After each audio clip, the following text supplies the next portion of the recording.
Go ahead. Jesse gave me permission to go first. All right. Don't hog it. Don't hog it. It'll get back around to you. Trying not to.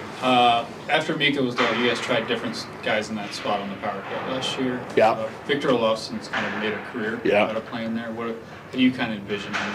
Yeah, we're going to look at him there for sure. I want to look at Brock there too. You know, he's played there. He's had great success there.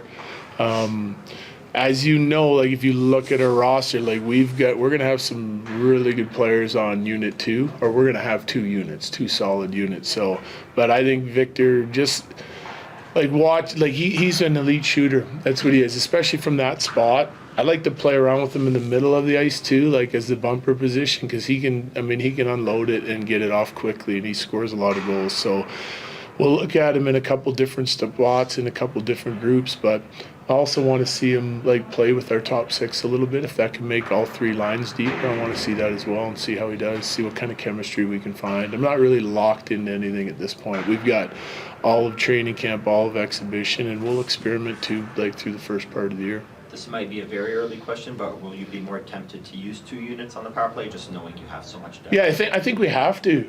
I think we have to. It's going to take a buy-in from all 10 guys that are playing the power play. But I think over the course of time, it's a long season, and if a unit gets hot, then they can play a little bit more, and if the other units, or even on night-to-night basis, right? Like if you're not feeling it and you're not playing as good as we can possibly play on the power play, then we give the other unit a chance. And there's gonna be good players. There's gonna be players that have played on our first unit playing on the second unit, and they may have been on our first unit for years now. So we've got a lot of those spots covered for 2 units, and we'll see how the chemistry goes again and see what Hack has in mind with his plan and what he's going to talk to these guys about, which will start next Tuesday. How much of that, with him coming in particular for the power play, are you saying this is what I'd like to see, or are you just saying what are your ideas, let's roll with it? Yeah, he runs the power play. He's studied our power play from last year and even the year before a lot. He knows what our strengths are. He's asked questions to Pratt or myself, Chris, Cogs, and just kind of finding out what some of the guys' strengths and weaknesses are, what were some of the things that I really liked about our power play, what were some of my pet peeves that I didn't really like at times during the year.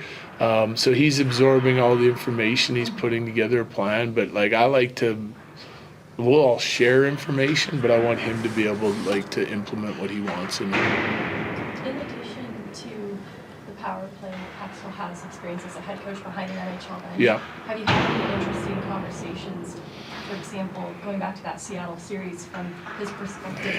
Yeah, I didn't talk about that. We've had lots of interesting conversations, just hockey talk. Through the interview process, I talked to him multiple times, and then again now since we've been here, that's all we're doing is talking hockey.